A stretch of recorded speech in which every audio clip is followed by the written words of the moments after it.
Hello friends, स्वागत है आप लोगों का आपके अपने YouTube channel your study guide पर। तो फ्रेंड्स, आज हम लोग पढ़ने वाले हैं मॉडर्न हिस्ट्री में भारत के वायसराय। जैसा कि हम लोगों का गवर्नर जनरल का सीरीज चल रहा है, जिसमें हम लोगों ने सबसे पहले देखा कि किस प्रकार से गवर्नर जनरल और उसके बाद वायसराय बने। उसके बाद हम लोगों ने पढ़ा कि बंगाल के पहले गवर्नर हुए, उसके बाद गवर्नर जनरल हुए, उसके बाद भारत के गवर्नर जनरल हुए।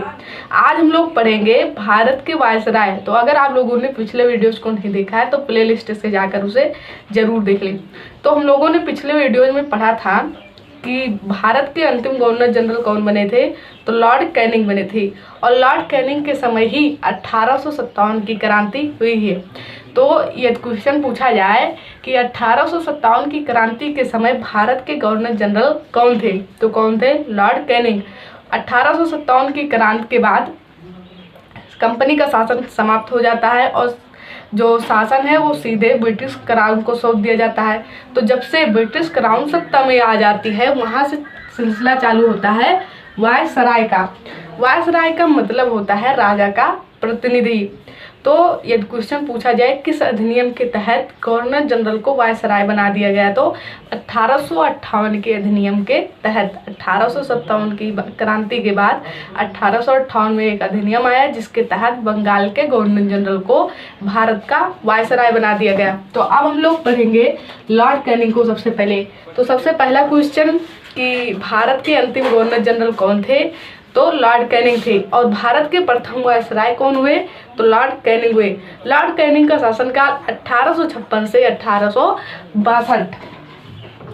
पहला क्वेश्चन इनसे जो है वो है भारतीय दंड संहिता आईपीसी की स्थापना 1860। इसका मतलब आईपीसी का मतलब जो आज अभी यूज में लाई जाती है, हम लोग पढ़ते हैं, जैसे आर्टिकल 370 की धारा हटा दी गई, समलैंगिकता का मुद्दा जो समाप्त कर दिया गया, वो आईपीसी की धारा के तहत ही है। तो इसकी स्थापना कब हुई, तो इसकी स्थापना हुई 1860 ईस्वी में।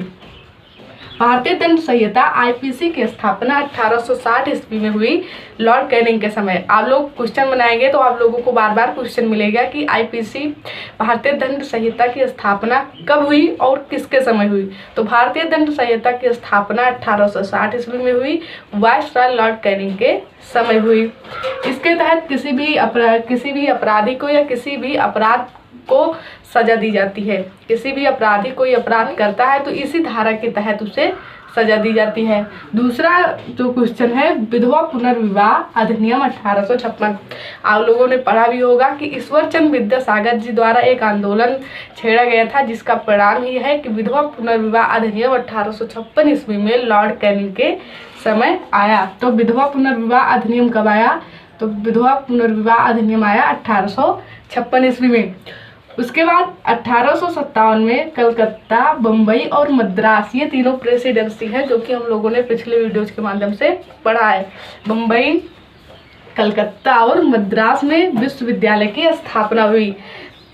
तो हम लोग फिर से रिवीजन करें कि 1857 ईस्वी में कलकत्ता, बम्बई और मद्रास में ब्रिटेन के विश्वविद्यालय के तर्ज पर भारत में विश्वविद्यालय की स्थापना हुई। कहाँ हुई, तो तीनों प्रेसिडेंसी जो थी कलकत्ता, बम्बई और मद्रास में। तो इतने सारे क्वेश्चन हैं जो लॉर्ड कैनिंग से बनते हैं। सबसे पहले लॉर्ड कैनिंग का शासनकाल 1856 से 1862 ईस्वी तक रहा। 1857 की क्रांति के समय गवर्नर जनरल कौन थे, लॉर्ड कैनिंग थे। 1858 के अधिनियम के तहत इन्हें भारत का वायसराय बना दिया गया। इनके समय भारतीय दंड संहिता आईपीसी 1860 में इसकी स्थापना होती है। विधवा पुनर्विवाह अधिनियम कब आया था, किसके समय आया था, तो विधवा पुनर्विवाह अधिनियम 1856 ईस्वी में आया। किसके समय, वायसराय लॉर्ड कैनिंग के समय आया। उसके बाद लॉर्ड कैनिंग के समय ही तीनों प्रेसिडेंसी कलकत्ता, मुंबई और मद्रास में ब्रिटेन के विश्वविद्यालय के तर्ज पर इन तीनों प्रेसिडेंसी में विश्वविद्यालय की स्थापना हुई। उसके बाद अब हम लोग देखते हैं लॉर्ड मेयो। ये वायसराय जो है ये कर्म से नहीं है, क्योंकि बहुत सारे वायसराय हुए थे, तो हम लोग उन्हीं को पढ़ेंगे जिससे एग्जाम में क्वेश्चन आता है। तो इसके बाद हम लोग पढ़ेंगे लॉर्ड मायो 1869 से 1872, और इनके समय में 1872 ईस्वी में पहली जनगणना की शुरुआत हुई। हालांकि ये जो जनगणना थी ये एक नियमित जनगणना नहीं थी जो प्रति 10 वर्ष या कुछ नियमित वर्ष पर हो, लेकिन डायरेक्ट क्वेश्चन पूछा जाता है कि जनगणना भारत में पहली जनगणना कब हुई थी और उस समय वायसराय कौन थे। तो भारत में पहली जनगणना 1872 ईस्वी में हुई थी और वायसराय लॉर्ड मेयो के समय हुई थी। उसके बाद हम लोग देखें 1872 में कृषि विभाग की स्थापना। ये पूछा जाए कि कृषि विभाग की स्थापना कब हुई थी, किस वायसराय के समय हुई थी, तो 1872 ईस्वी में हुई थी, वायसराय लॉर्ड मेयो के समय हुई थी। उसके बाद पोर्ट ब्लेयर में हत्या, यानी कि इसका मतलब क्या है कि लॉर्ड मेयो गए थे अंडमान निकोबार में जो कैदी थे उनका निरीक्षण करने और वहीं पर उनकी पोर्ट ब्लेयर में हत्या हो जाती है। तो ये एग्जाम में बार बार क्वेश्चन पूछा जाता है कि ऐसे कौन से भारत के वायसराय थे जिनकी हत्या पोर्ट ब्लेयर में हुई थी, तो कौन थे, लॉर्ड मेयो। इनके शासनकाल 1869 से 1872 में, पहली जनगणना 1872 ईस्वी में इन्हीं के समय हुई। उसके बाद हम लोग देखें इनसे जुड़ा क्वेश्चन, कृषि विभाग की स्थापना कब होती है, 1872 ईस्वी में होती है लॉर्ड मेयो के समय, और पोर्ट ब्लेयर में इनकी हत्या हो जाती है। उसके बाद अब हम लोग देखें तो हैं लॉर्ड लिटन। लॉर्ड लिटन और लॉर्ड रिपन से एग्जाम में बहुत ज़्यादा क्वेश्चन पूछा जाता है। तो पहला क्वेश्चन इनसे क्या है, 1872 में प्रथम अकाल आयोग की नियुक्ति। तो देखिए लॉर्ड लिटन शासनकाल 1876 से 1880, कहा ऐसा आप लोग बार बार पढ़ेंगे या एग्जाम में क्वेश्चन भी पूछा जाता है कि लॉर्ड लिटन भारत में लोकप्रिय या अलोकप्रियता के यानी कि मीन्स से जाने जाते हैं। तो जो लॉर्ड लिटन थे भारत में इन्हें एक अलोकप्रिय की संज्ञा दी जाती है। एक विद्वान थे, साहित्यकार थे, लेकिन इन्होंने ऐसे कुछ काम किए थे जिसके कारण इनकी नकारात्मक छवि लोगों के सामने ज़्यादा आती है। तो देखिए इनका शासनकाल 1876 से 1880। हालांकि 1878 ईस्वी में प्रथम अकाल आयोग की नियुक्ति भी इन्हीं के समय हुई थी और किसकी अध्यक्षता में हुई थी, तो रिचर्ड स्ट्रेचू की। एक क्वेश्चन पूछा जाए कि अकाल को ध्यान में रखते हुए प्रथम अकाल आयोग की स्थापना या गठित कब की गई, तो 1878 ईस्वी में की गई और किसकी अध्यक्षता में, तो रिचर्ड स्ट्रेचू। तो सबसे पहला क्वेश्चन तो लॉर्ड लिटन से है कि यह पूछ लिया जाए कि अकाल को ध्यान में रखते हुए प्रथम अकाल आयोग की स्थापना या प्रथम अकाल आयोग कब गठित की गई, तो 1878 ईस्वी में गठित की गई और वायसराय लॉर्ड लिटन के समय। इसके बाद अब देखिए इनके जो नकारात्मक यानी कि भारत के लोगों के विपरीत जो कार्य थे उसके लिए जिसके कारण ये लोगों के सामने नकारात्मक छवि इनकी आई वो देखते हैं। 1878 में एक इन्होंने लाया था वर्नाकुलर प्रेस एक्ट, और आप लोग बार बार ये क्वेश्चन देखेंगे कि वर्नाकुलर प्रेस एक्ट किस वायसराय के समय आया था और ये वर्नाकुलर प्रेस एक्ट कब आया था। तो वर्नाकुलर प्रेस एक्ट 1878 ईस्वी में आया था और इसके द्वारा प्रेस पर प्रतिबंध लगा दिया गया था, जिसके तहत भारतीय समाचार पत्रों पर प्रतिबंध लगा दिया गया था। तो पहला क्वेश्चन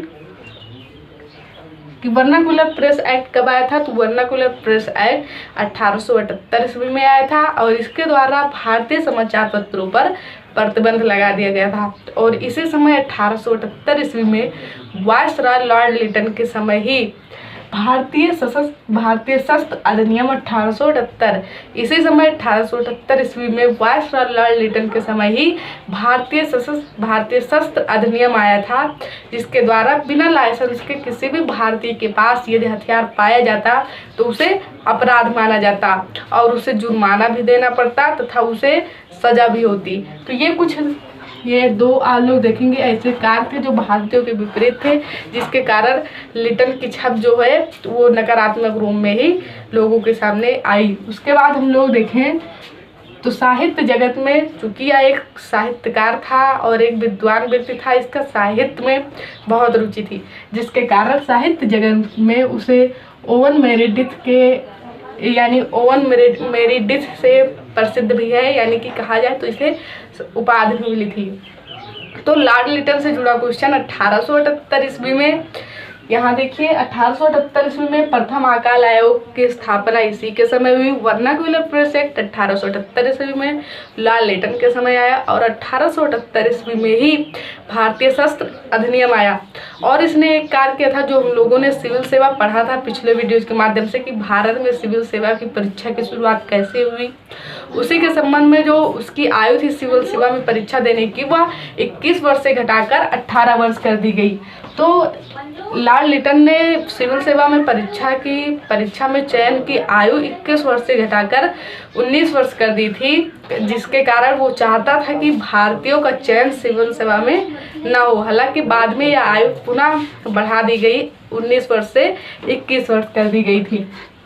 अब उसके बाद हम लोग आते हैं लॉर्ड रिपन, जो कि कहा जाए तो जितने भी वायसराय गवर्नर या गवर्नर जनरल हुए उसमें सबसे ज़्यादा भारतीयों के लोकप्रिय वायसराय कौन थे, तो लॉर्ड रिपन थे। यहाँ तक कि फ्लोरेंस नाइटिंगेल ने इन्हें भारत का उद्धारक भी कहा था।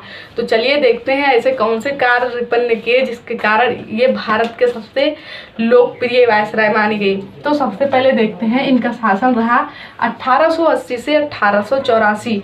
लॉर्ड रिपन का कार्यकाल रहा 1880 से 1884। और सबसे पहला तो क्वेश्चन यही बनता है कि लॉर्ड रिपन को किसने भारत का उद्धारक कहा है, तो लॉर्ड रिपन को भारत का उद्धारक फ्लोरेंस नाइटिंगेल जी ने कहा है, पहला क्वेश्चन यहाँ से। दूसरा, स्थानीय स्वायत्त का जनक कहा जाता है, यानी कि जो नगर पालिका सिस्टम की शुरुआत हुई उसकी शुरुआत रिपन ने ही किया था, इसी कारण इन्हें स्थानीय स्वशासन का जनक कहा जाता है। दूसरा पॉइंट। तीसरा पॉइंट है 1881 में प्रथम नियमित जनगणना। अभी हम लोगों ने पढ़ा कि जनगणना की शुरुआत कब हुई थी, 1872 ईस्वी में लॉर्ड मायो के समय। लेकिन प्रथम नियमित जनगणना जो कि प्रति 10 वर्ष पर होती है, उसकी शुरुआत कब से हुई और किसने की, तो उसकी शुरुआत हुई 1881 ईस्वी से और लॉर्ड रिपन के समय। और दूसरा, 1881 ईस्वी में ही पहली बार कारखानों में जो मजदूर कार्य करते थे उनकी सहायता के लिए 1881 में ही प्रथम कारखाना अधिनियम आया। प्रथम कारखाना अधिनियम कब आया, तो 1881 ईस्वी में।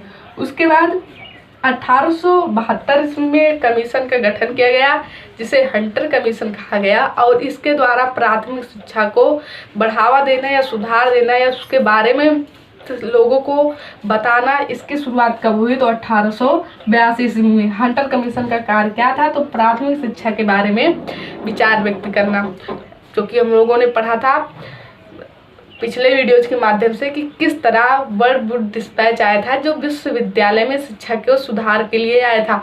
और यहाँ हम लोग पढ़ रहे हैं 1882 ईस्वी में हंटर कमीशन, जो कि प्राथमिक शिक्षा के लिए गठित की गई थी। उसके बाद है 1882 ईस्वी में ही इन्होंने जो यहाँ हम लोगों ने पढ़ा लॉर्ड लिटन ने वर्नाक्युलर प्रेस एक्ट लाया था, जिसके द्वारा भारतीय समाचार पत्रों पर प्रतिबंध लगा दिया गया था।